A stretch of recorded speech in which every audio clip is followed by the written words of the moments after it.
Well, good morning, or perhaps afternoon or evening, depending on what part of the world you're in today. We are glad that you've chosen to join us for our Journyx Project Execute webinar today. Today's webinar is entitled, What Does It Take to Be a Great Project Manager? Something all of us need and want to know urgently. Our guest speaker today is Michael Obrachta, who is the president of Zoser Inc. You're going to be pleased at the information you receive today. I would encourage you to have a pen and paper nearby because Mike provides a lot of valuable information. You're going to want to take notes and probably listen to the recording following because he provides a lot of information. Well, my name is James Bronner. I'm the Director of Marketing here at Journyx, and it's my pleasure to be your host for today's webinar. We're going to honor our commitment to keep you at an hour today. We recognize your time is valuable, and we'll get through the webinar within that timeline to make sure everybody gets back on task. A couple of housekeeping items. You can receive a full PDU following today's webinar. What we will do is, for all the attendees, we'll send out a follow-up email that will include not only your PDU certificate, but also any of the presentation materials that Mr. Obrachta provides today will include as well. So you'll have that as a follow-up. And then finally, we would strongly encourage you to submit your questions during the presentation today. If, as the MC, if I find it to be appropriate to interject those in the middle of the presentation, I will do so. Otherwise, I'll save those for the end and collect those using the question tab over on the GoToWebinar panel. Go ahead and just click on that, type in your question as it comes to mind, and we'll run those by Mike at the end of the presentation today. So our agenda is quite straightforward. First, as I mentioned, Michael Obrachta will be taking us through today's webinar on what does it take to be a great project manager. And then we'll begin responding to your questions during the Q&A time following. So, without further ado, let's jump right on in, and I'll hand over the reins to Michael Obrachta. Well, thank you so much to the audience for coming to my presentation today, and thank you, James, for asking me to present. Now, I would like to begin by telling you about a goal that I have, and I've had this goal for a long time. The goal is I would like to be a great project manager, and I'm thinking maybe some of you in the audience have the same goal. In fact, I'm thinking maybe some of you in the audience are already great project managers, at least some of the time. Well, congratulations. I am indeed honored to speak to you today. So during today's presentation, we will examine what it takes to become a great project manager. We'll start with a definition of a great project manager. Then we'll take a look at the relationship between project success and project manager success. And then we'll take a look at some recent studies and research related to this topic of great project managers. And toward the end of the presentation, we'll include a how-to list, a list that identifies what great project managers do and how they do it. Well, this is absolutely a favorite subject of mine, and my interest in this subject began over 30 years ago when I began my first job as a project manager. And since that early time, I've had a terrific career in project management. Those decades have included working at the CIA and now working as a president of my own company. I've been a project manager for hundreds and hundreds of projects, and I've managed about just as many project managers. I've helped develop, and I am helping to implement, the new federal acquisition certification in program and project management here in the United States. And I've written and spoken extensively about project management. As it turns out, including every PMI Global Congress in North America for the last decade, and probably as many or more global congresses and regional and chapter level events all over the place. So it really is my pleasure to be here today to speak with you about great project managers.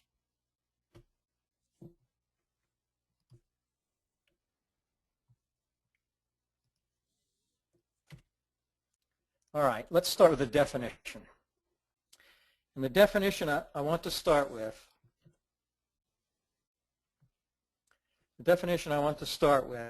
is a definition that I think comes from your experience or my experience. And that definition is, what have you done or what have you observed that you put in the category of great project managers? Think about that for a minute. What have you done or what have you observed that you think falls into the category of great project managers? All right.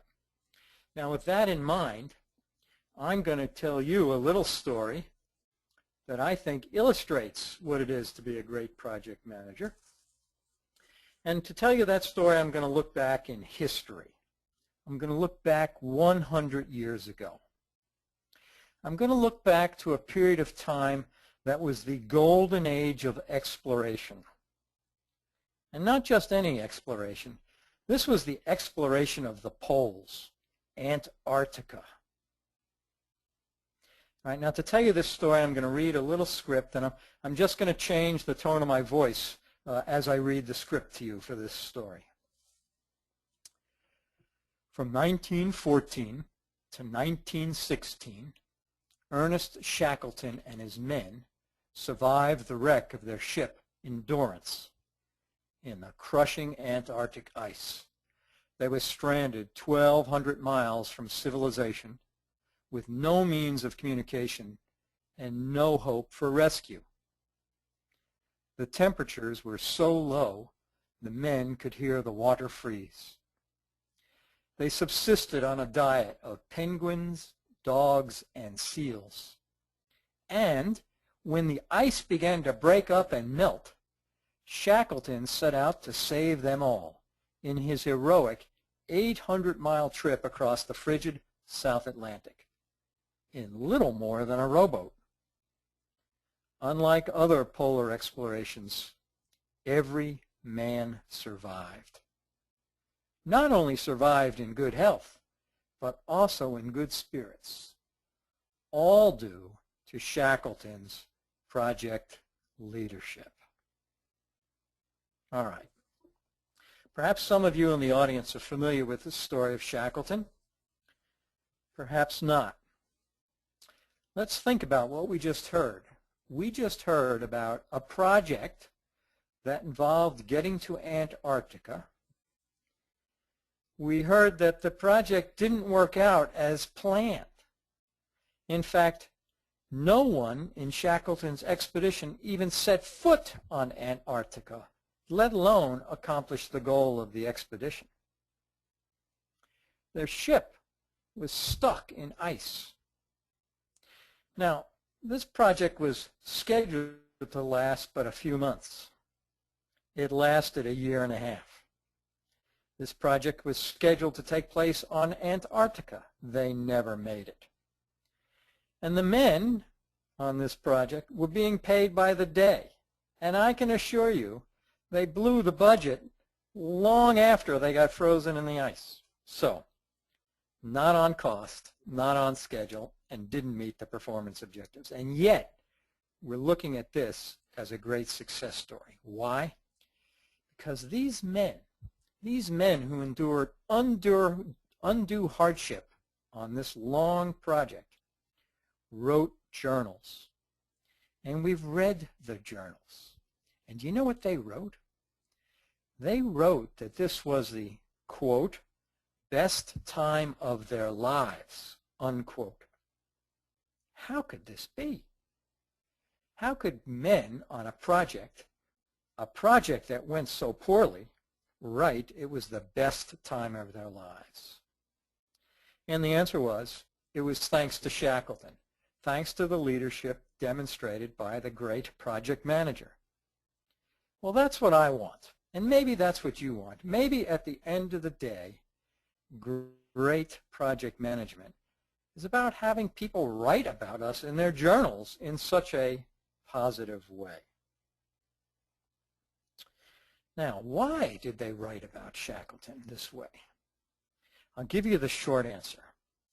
The short answer is Shackleton led and managed using a technique called servant leadership.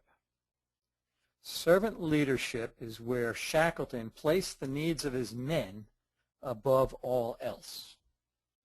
Each day, Shackleton would walk around to his 24 men and have a one-on-one conversation. And the conversation would take the form of the following. Jake, I know that I assigned you the duty today to muck out the dog pens. Jake, I know it's a difficult duty given that we're stranded on the ice. What can I do to help? That's servant leadership. Shackleton looked after the needs of his men even before he looked after the objectives of the expedition. He changed the objectives time and time again for the expedition in deference to the needs of his men. Well, I encourage you to take a look at the Shackleton story and see if this lesson is as obvious to you as it is to me. Shackleton placed relationships ahead of tasks. And that, I think, is the definition of a great leader, a great project manager.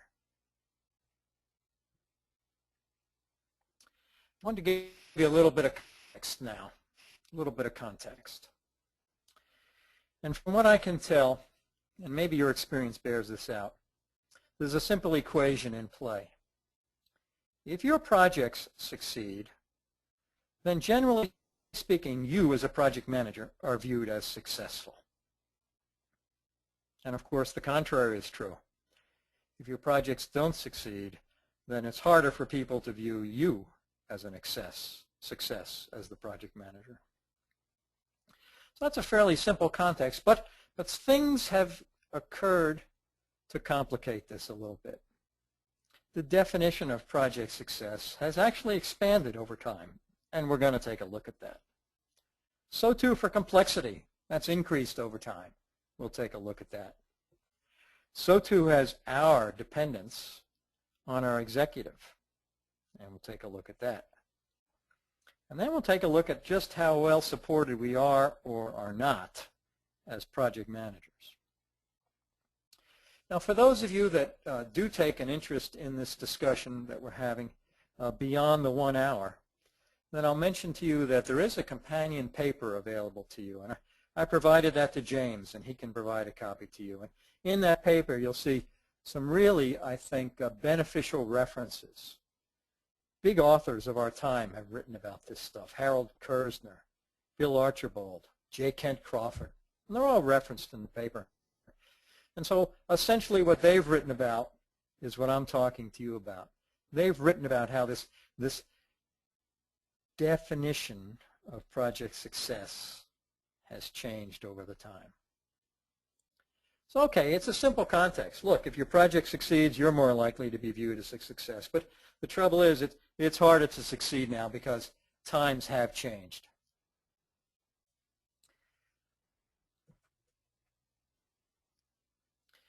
So speaking of times, here's my timeline. Here's my history lesson on the definition of project success. And I begin the history lesson in the 1960s. And at that time, I show the definition being pretty simple. Technical performance was about all our projects had to demonstrate. In other words, they worked. If we look at NASA in the United States, the space program in the United States, in the 60s, the goal of the space program, that was to get the rocket to launch. If it launched, everybody cheered and thought it was a big success. They weren't so much concerned about anything else. Well, then time marched on, and I show that as the 70s. And we see on this diagram what many of us refer to as the triple constraint for project success. Not only does it have to work, but it has to come in on time and at cost. Triple constraint. So the definition of project success expanded in the 70s. And oh, by the way, who do we blame for that expansion? Yeah, PMI, of course.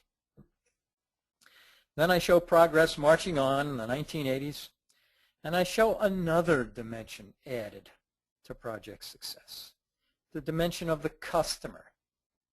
It's no longer good enough for us to meet time, cost, and performance standards. Now we have to actually have a happy or satisfied customer.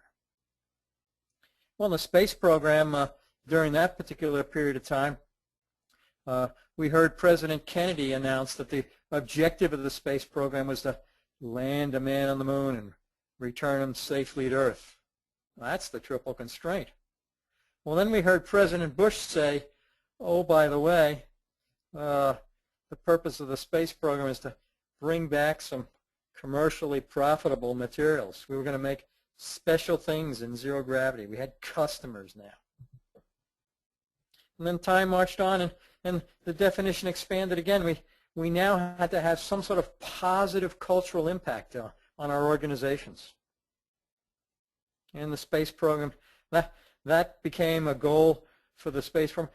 We had to extend human presence across our solar system, because doing so improved our lives and lifted our national spirit. Wow, what a cool goal that is.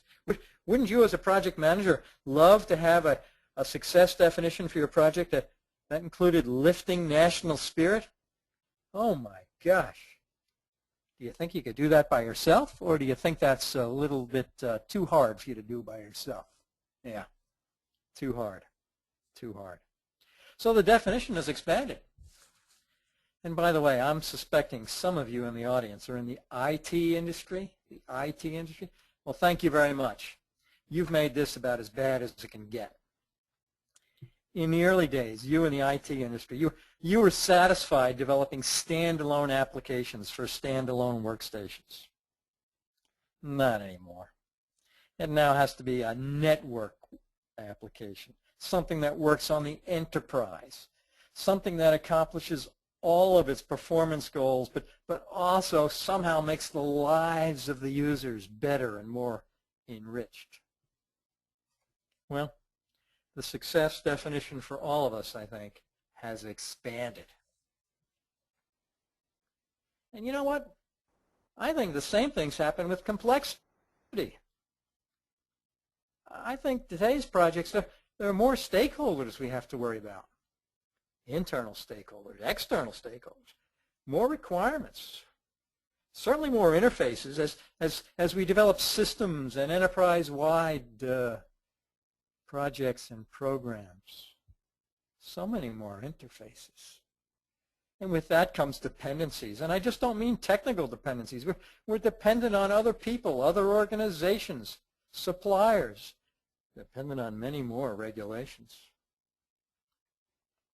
Here's a CIA story for you. It's a story about complexity. So in the early days of the CIA, I want you to understand what my job was. So I'll explain that job by telling you a little story. And it's a story about complexity. Think about a really popular series of spy movies. They were really popular during the 70s and 80s. They're still around. The James Bond series of spy movies. Now, you remember James Bond character? Who was he? Yeah, he was the spy guy. He's the guy that did all spying. Well, I want you to know that in the early days when I began working for the CIA, I was not James Bond. No. But where did James Bond get all his cool gadgets from? Think about it. Right, Q. James Bond got his cool spy gadgets from Q. I was Q. For 10 years, I developed spy gadgets, tracking and locating devices, listening devices, all sorts of things. So this is a story about one of those tracking and locating devices. In the early days, I only had to build one. And the one I built would get stuck under somebody's car with a magnet, or would get buried in somebody's suitcase. And the spy people would keep track of where this went. Not too complex. One transmitter, one receiver, pretty straightforward. Well, I can assure you today that's not the situation with tracking and locating. There's now an interconnected global network of tracking and locating devices commandable and controllable from any workstation properly secured on the face of the earth. It's really complex. And I'm just wondering, have your projects become more complex too? I think for many of you the answer is yes. All right. Another thing that's changed over time.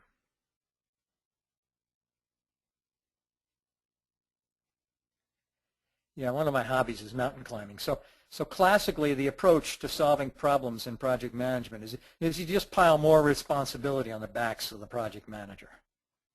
Yeah. Well, I'm not so sure that's as effective today as people might have thought it was in the past. Also, traditionally in project management, we use a control-based approach. We are taught to control as much as we can. And what we can't control, we're taught to at least influence. And for those things we can't influence, we're taught to at least be aware of it. Now you think about that. The Guide to the PMBOK is a control-based document. All these tools are in there. You're supposed to use these tools to control everything on the project.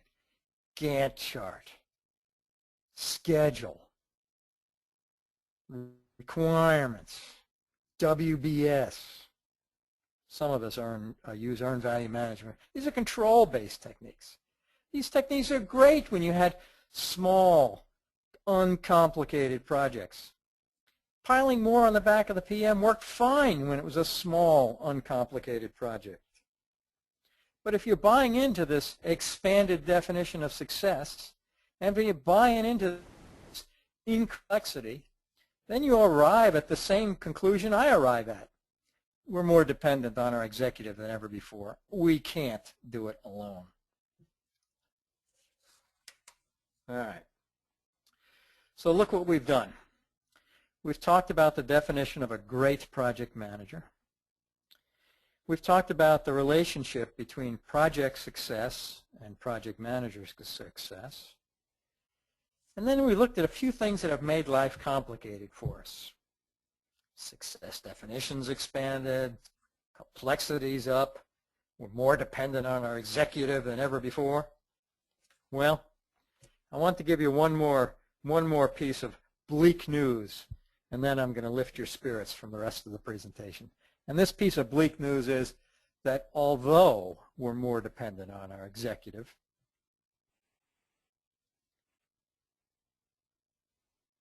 we're not getting the support we want. Here's a picture of one study. This happened to be a study done in the U.S. government. I'm going to quote other studies, and they all make the same point. A huge majority of great project managers are finding they do not get the support they need from their executives. Look at this, 60 to 90% don't get the support they need as great project managers to achieve project success. Now this study I show on the screen, that's from a 2008 Council for Excellence in Government study, so U.S. government. All right. Another study that was done was a global workforce study by Towers Perrin. They studied 90,000 people worldwide, 18 countries. You know what they found? Thank you very much. Same thing. Project managers are not finding that they get the level of support they need from their executives to succeed. But they need it. Success is so much harder than ever before. All right. Now for the good news.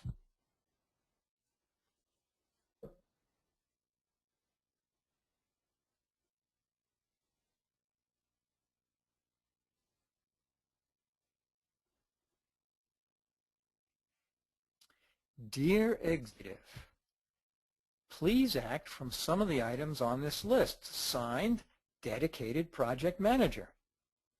And that's the good news. Those of us that feel like we are great project managers, at least some of the time, those of us that are in that category have a short list of things we'd love to get our executives to do to help us succeed. And we've benefited during the last decade from authors taking this subject quite seriously. And I mentioned a couple of those authors in the references, Randy England and Gary Herkins. So what I've done then is I've interviewed thousands of project managers. And I've read the works by just about every author that I could find who writes in this subject area. And I've compiled my list. This is my list of actions I'd like to give to the executive.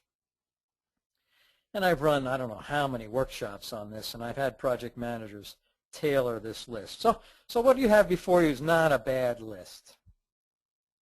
What I'm encouraging you to do as great project managers is make up your own list.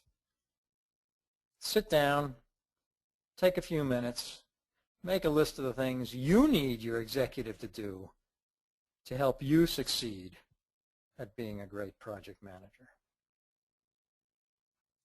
So what I'll do now is I'll take a look at one or two of the items on the list. And of course, you can read the paper, which goes into depth on all the items. We'll take a look at one or two, just to give you an idea. So dear executive, let's see, 1, 2, 3, 4, 5. Dear executive, you know what? It would be a big help to me as a great project manager. In fact, I could succeed more often if you, as an executive, ensured that projects followed a documented plan. In fact, what this really means, executive, is I don't want you to ask me to begin a project without a documented plan. I don't want to be rushed to start a project without being given the time and the resources to write the kind of plan I know we need as a great project manager. All right, let's take a look at another one. Dear executive, that's the next one. Make sure projects are based on documented requirements. All right? Dear executive, look, I'm interested in having successful projects.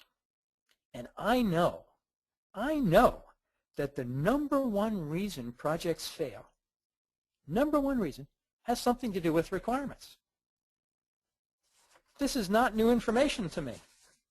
I have read the studies and research by Gartner and Forrester and others, and I know year after year after year, the #1 reason projects fail has something to do with requirements. So, dear executive, will you please give me the time and the resources to get the requirements nailed down, or at least mostly nailed down? All right. So that's the little conversation we're shooting for. We're shooting to have project managers sit down with their executives and say, look, here are a couple things I need in order to be more successful. All right? Okay, Mike. Okay, this is all well and good. In fact, it's all a little too theoretical. Mike, what do you think's going to happen if I try to sit down with an executive and have this kind of conversation? I mean, look at how many items are on the list. I don't think this is going to work. Well, I understand. And then we're going to reflect on some studies, listen to a couple of the items on our list. All right? The first one is a study by Andy Crow. And I don't know if you've had the opportunity to listen to Andy or read Andy, but I encourage you to do both. He's a very informative speaker that writes well on the subject. And what he did was he surveyed 5,000 project managers, their bosses, and their key stakeholders. And in the survey, he asked a couple questions. And then he took the answers from the questions and he put them into two piles. The answers he got from the most successful project managers, the top 2%, the alphas, he put those in one pile. The answer you got from everybody else, the other 98%, the non-alphas, you put those in a... Here, I'm going to demonstrate for you. I'll ask you one of the same questions that Andy Crow asked in his survey. And I want you in the audience is important for successful project management. Yeah, well, of course. I'm thinking, I can't see you, but I'm thinking every one of you raised your hand. We all know that planning is important. It didn't take Michael Brockta today or Andy Crow doing a study to tell you that. Right. But then the second question was asked. How much planning do you do? Ah, there it becomes interesting. Right. The alphas, the top 2%, they've spent twice as much time planning as everybody else. How can this be? Don't they work in the same dysfunctional organizations as the rest of us? Don't they have the same thing? We all know that communication is a critical skill in the success for project management. The alphas do twice as much. And do you know what? They're twice as effective. And no, I'm not talking about sending out email blasts to all the stakeholders on your project team. Sorry, no. The alphas do one-on-one communication. They tailor the message for every stakeholder, and they tailor the form of the message as well. If it's a stakeholder who benefits from a face-to-face, that's what they get. If it is a stakeholder that benefits from an email, that's what they get. And the message they get is exactly tailored for the needs of that stakeholder. Nothing more, nothing less. That's the alphas. The alphas also believe they have enough authority. They act first, and what is it? Ask for permission later? Or ask for forgiveness later? That's it. Alphas. So, if we are to enter our executive's office with a list, and we want to get listened to, I can assure you we're more likely to get listened to if we behave like an alpha. All right. I want to tell you about another study that comes into play here. This study was by Jim Johnson, who I am pleased to say is now a friend of mine. Some of you may know Jim or know of Jim. He writes the chaos reports. The chaos reports. Jim runs the Standish Group, and every couple of years he writes the chaos reports. And in the chaos reports, he examines the IT project management industry. And he took a lot of those reports, and he analyzed them, and he wrote this book, My Life is Failure. Now, of course, he's not talking about his own life. His life is not a failure, but his life is spent analyzing failure, project failure. In this case, 50,000 projects spanning 12 years. And you know what he found? This communication thing. User involvement, critical. Rapid communication with users and others, critical. Relationships, critical. Hey, wait a minute. Is there some overlap between the failure study and the alpha study? I think so. I think so. I think great project managers are beginning to take advantage of these studies and are behaving in a way that allows them to employ more of these soft skills. Interesting. All right. Another piece of research. This is by Dr. Robert Cooper up in Canada. And he studies new products, the launch of new products. Well, I think that's pretty similar to new projects. So I think his research is informative for us. He studied 2,000 new product launches. And some of those launches are products we're familiar with. Coca-Cola launched a new line of drinks a number of years ago. So he studied that, for example. So he studied hundreds of companies over a couple decades. And do you know what he finds when he studies these? Well, for the first thing he finds is what many of us know. Success is pretty hard. 7 new launches for one successful one. All right. But more importantly, he's identified some critical components for the ones that do succeed. And the critical components surround speed. Speed, the need for speed. The shorter the project, the more successful. The more easily the project can adapt to the changing sets of requirements, the more successful. If you can get the project done right the first time, it's going to be more successful. So, as a result, Dr. Cooper advocates for reducing cycle time. Well, we call that project schedule. In fact, both he and Jim Johnson in the previous study, both of them, they arrive at 6 months as a recommended duration. And they can show project success rates as a function of timeline. And the shorter projects, the ones that are 6 months or so, succeed far, far more often than the longer projects. So they advocate for us to break our projects down into smaller chunks.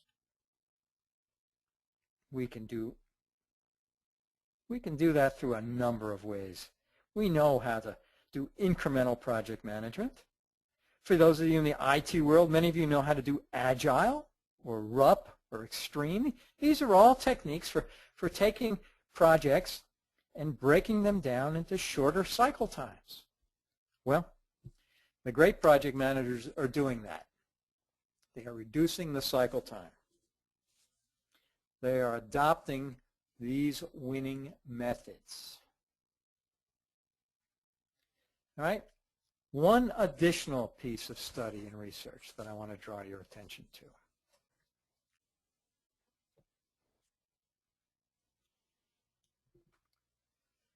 It turns out that there are several standards that have been written that have to do with great project management. No, I'm not talking about the guide to the PMBOK, the Project Management Body of Knowledge. No, these standards go well beyond that. I am talking, though, about competencies, and there is a standard that PMI has written that lists the competencies necessary to be a great project manager. I'm also talking about the Commonwealth of Australia, their competency standard. And I'm also talking about the new U.S. government's competency standard, FAC PPM. And by the way, if some of you are involved in the International Project Management Association, well, when you read their competency standard, you see some of this same stuff. And do you know what you see? You see that performance counts when you look at these standards. In other words, these standards recognize the relationship between project success and project manager success. Performance counts. We are being measured by our performance. And you know what else these competency standards refer to? Soft skills. Soft skills. Yes, they do have some of the hard skills, WBS, Gantt charts. Fine. But you know what else do they have? They have a huge amount of soft skills. And you know what soft skills they pay a lot of attention to? Leadership. Leadership, just like Shackleton. Leadership is included in these standards. So I'm thinking that for those of us that are great project managers who want to be more great than we think we are now, we can look at these standards. We can spend more of our time focusing on soft skills, and in particular, leadership. All right. I want to pause now. All right? I want to pause and reflect. So far, we've covered a lot of territory. We've made the case that great or great project managers are defined by how people view us over a long period of time. And I've even suggested that it'd be nice for someone to write about us in their journals. We've also made the case that we are being judged as being successful or not based on how well our projects do. But unfortunately, it's tougher to succeed now than ever before. And then we've looked at quite a few techniques that research and studies point to. Quite a few techniques. All right. So here's the how-to list, the one page that summarizes pretty much everything in the presentation. And again, for those of you that are interested in following up, this is a list that's included in the companion paper that we've mentioned. All right. So I mean, either you can read the whole paper or flip through all the slides of the presentation, or you can just look at the list. So down the left side, what great project managers do, and the right side, how do they do it? All right, well, let's just take a couple of these, for example. 1, 2, 3, 4. Great project managers. What do they do? Well, they're great leaders. Well, how do they do that? Well, they absolutely understand it's their role to lead and inspire and then provide unwavering support for their team, to serve the needs of their team, to be servant leaders. And then we've learned through some of the other studies, these great project managers, these ones that are leading out from the front, they're acting as if they have enough authority. They are absolutely courageous. Let's take a look at another. What great project managers do? Communicating, down near the bottom. They spend more time communicating. How do they do that? Well, they develop and maintain quality relationships first. Okay? They do not wait. They do not wait until they have a problem to begin communicating. No. What they do instead is they begin communicating early. They build relationships with key stakeholders. And then they tailor their message with these key stakeholders. And they tailor the form of delivery. And they communicate a lot. Remember, twice as much. Twice as much. And they communicate in the form or format that best suits the person they're communicating with. Well, by the way, here's a thought. Where are you going to get all this time to do all this communicating and all this planning and all this stuff? Where are you going to get that? I mean, you're a great project manager, or at least I'm presuming you are. Where are you going to get this time? What are you going to stop doing, or what are you going to do less of to get this time to do more communicating, more planning, etc., etc.?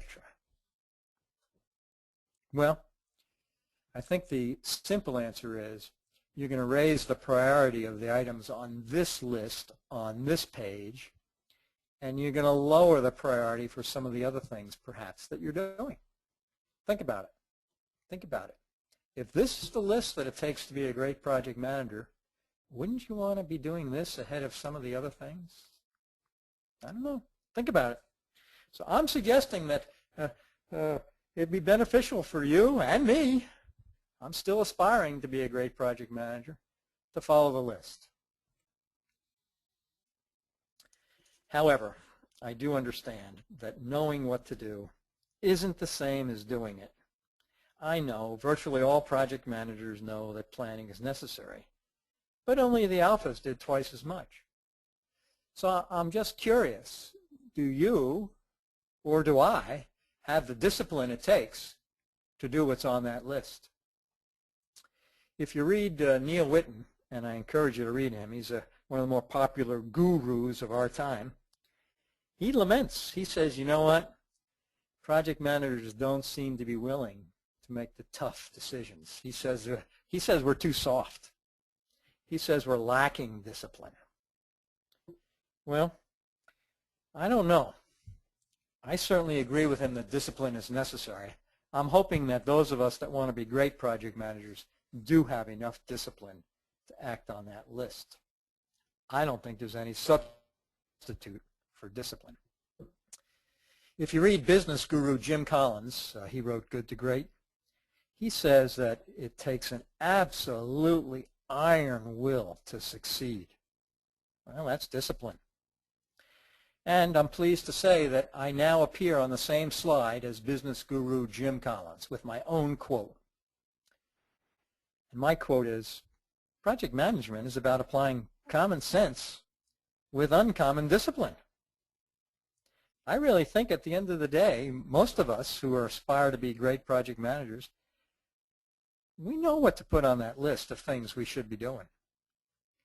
But do we have the discipline to be doing them? I think it's essential. Reflect. We have covered a bunch of ground, but the message has been straightforward. Project success equates to project manager success. If our projects succeed, we're likely to be successful. Unfortunately, it's tougher to succeed. Success is expanded, complexity is increased, and we're absolutely more dependent on others. We're more dependent on our executive for success. However, the great news is there are several studies out there that absolutely inform us about how we should be spending our time and what we should be focused on. The alpha study, the failure study, the new product development research, and those competency standards. They paint a consistent, clear message for us if we want to be great project managers. And that message can be found in that how-to list.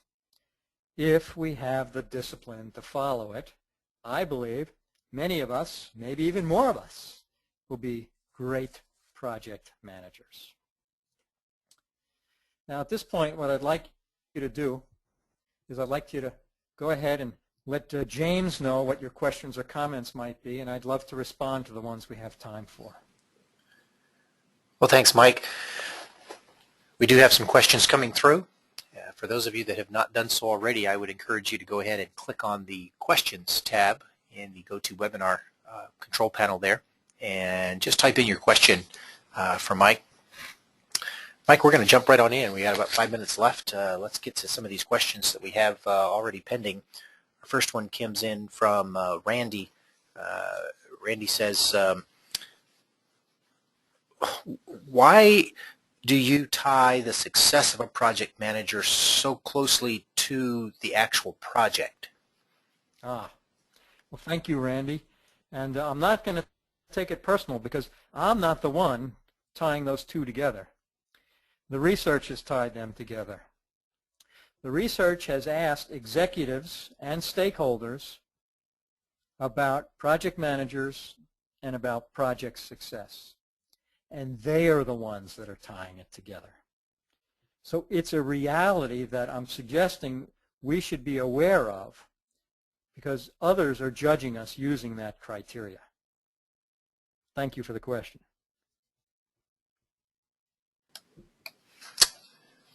Thanks, Mike. Our next question comes in from Russell. Russell says, you spoke of competency standards, but how about credentials? What importance do they play in being a great project manager? Thank you, Russell. It's one of my favorite questions, credentials. And I'm fairly familiar with a broad range of credentials from PMI, IPMA, the U.S. federal government, and elsewhere. And let me say this, that I think credentials fall into the category of being necessary but not sufficient. So for example, I built and ran CIA's program to certify project managers. We did thousands of project managers every year. It's a huge project management organization at the CIA. And necessary but not sufficient. What we didn't want to see happen there, and what I don't like to see happen elsewhere, is is the fact, the mere fact that someone has a credential being used as the basis for a decision about their advancement or their assignments. What I'd much rather see going on is the decision being formed by opinions about this individual's experience and ability. So my short answer is to your question, credentials necessary, not sufficient. Good answer, Mike. That's always a big question on people's mind is, do I put in the effort and the time and the money to get the credentials? I think you've helped begin to clarify that for folks. Well, we've got a couple more minutes remaining and some more questions coming through, so let's continue the process. Nick comes in with a question. He says, I'm a fairly new project manager whose last 2 projects have been to come in and rescue projects halfway through. How do I restore momentum and enthusiasm to the team as a whole when I'm typically the rescue guy? All right, I'll give you a short answer. It's a wonderful question. My favorite projects over the years have been the rescue projects. And my short answer is that when you first take over responsibility for a rescue project, you have more power and authority at that moment in time than you're going to have for the rest of the life of that project. So it's like the honeymoon phase. Everyone has high expectations, and they're willing, for the most part, to give you more latitude than they're ever going to give you at any other point in time. So that's the time to strike. So the time to strike then is to explain to those people who are concerned that you're here to salvage it. You're here to turn it around. Put their confidence in you, and you're going to move it forward. On the other hand, as a footnote I'll mention, some projects can't be rescued. And the best thing you can do after doing your first assessment is declare it dead and give people the information they need to conclude the same thing. So if it can't be rescued, I advocate for not dragging it out unnecessarily. I know I've only given a partial answer to your question. I'm happy to follow up with email or phone calls after the conversation for the presentation. Thanks, Mike. Let's continue on. Let's see, I've got a couple of folks that are asking Mike about how do you oppose or deal with the effects of culture across a project or a project team. Sometimes culture steps in the way and sets up barriers. Do you have any suggestions off the top of your head of how to overcome those? I do, and I appreciate the question because at the root of this presentation, at the root is the notion that the project manager is working with the executive to put in place a few cultural changes. Right? If you look at what's on the list, most of those are cultural changes. They're changes in behavior on the part of the executive and the project manager. So I think paying attention to culture like this questioner has done is absolutely at the heart of what needs to be done to be a great project manager. So I would advocate first when I'm trying to make change in an organization, I would advocate first for doing a little cultural assessment. Some organizations are at varying levels of maturity. Some are at varying change readiness levels. A little cultural assessment will inform the project manager about where things stand and about how much they can push for and how much they can't. Because at the end of the day, you only want to push for the things on your list that are going to be viewed as doable. You don't want to overwhelm the organization with too big a list or things on the list that are not doable. And again, I apologize. That's a short answer to a superb question about culture. Thanks, Mike. I'm going to try to squeeze in one or two more questions here. I know that a couple of folks have asked about your contact info, and do you have that up on a slide, Mike, that you can? There you go. Fantastic. So for those of you that are asking about Mike's contact info, there's how you get a hold of him, and you can connect to him by LinkedIn or send him an email. Hey, another question that we've got from Janine. This comes up on every time, Mike, in reference to the triple constraint. Her question focuses around when you've got a manager that is only focused on one aspect of the triple constraint, what's the best way to bargain or work with that manager in order to help them to understand that there's more than just one key aspect? Well, okay. Let me respond first to the suggestion that it's our job to change that manager's mind about what's important. If that manager plays the role of critical stakeholder or sponsor or customer, then really at the end of the day, if that manager declares that one of the items in the triple constraint is the most important, then at the end of the day, it's our job to deliver on that. So I don't really agree with the notion that we should be changing his or her mind about what's most important if, as I said, if they are in the position of being the sponsor or the key stakeholder. Now, on the other hand, if they're not, if their view of what's important conflicts with the view of the key sponsor or stakeholder, then it is our job to get in and have that discussion take place. But you know what? It's our job to set the discussion up between the manager and the sponsor and let them work it out. It's not our job to pick the result. That's not our job. Our job's to live with the result that the two of them jointly pick. And again, of course, I had to oversimplify the answer just for the sake of a brevity. I encourage you to follow up with me. And that follow-up information, that's serious. If you send me a request for LinkedIn, I will connect with you. And if you send me an email, I will respond to 100% of my emails. At this point in my career, there's nothing more important to me than professional relationships. And nothing would please me more than having a professional relationship with members of this audience. Well, let's squeeze in one more question before we run out of time today, Mike. Jacqueline chimes in with a couple of questions, and I'm going to get to one of them online today, Jack. Jacqueline says, well, you know, we discussed that keeping the project small can be a factor for success. Her question is, how do you rein in participation when absolutely everybody wants to be on that project team? Oh, interesting. People are piling on. Thank you, Jacqueline. People are piling on. Well, I'm not sure I have a quick and dirty answer for that one. Let's go back to the purpose of reducing cycle time. Let's go back to the purpose of shortening up the timeline. And the purpose is to make things more likely to succeed. So just bear with me for a minute. This means I might have to have several iterations on my project. Iterations. 6 months, release 1. Another 6 months, release 2. Iterations. Well, if I'm doing that, then why can't I also do that with the involvement of some of these people that want to pile on? Why can't I build a project plan that shows that I stage their involvement during certain of these iterations instead of all at once? I don't know. It's just a question. I'm not sure that would suit your needs, but it's an idea. Well, thanks, Mike. Well, we've come to the end of our time today.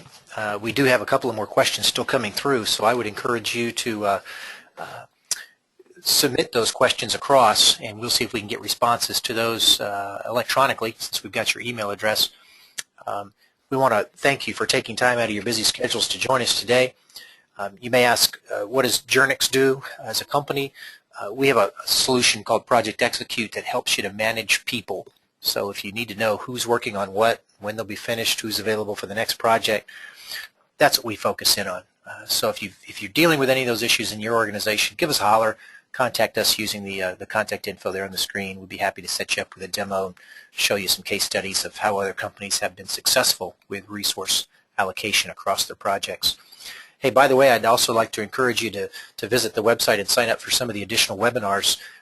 You've experienced one of our best today with Michael Obrakta speaking. We've got several other webinars this semester that are powerful and have speakers that have numerous years of project management experience. So I would encourage you to not only to garner your PDUs, but get some great insight from some experts in project management during some of these other webinars.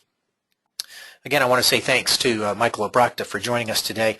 Fantastic presentation, lots of valuable practical information for helping you to manage and succeed in project management and to understand how to be the best project manager that you can be, or in his words, a great project manager. Again, we want to thank you for taking time out of your schedules today. Hope you have a wonderful day and all your projects are successful. Have a great one.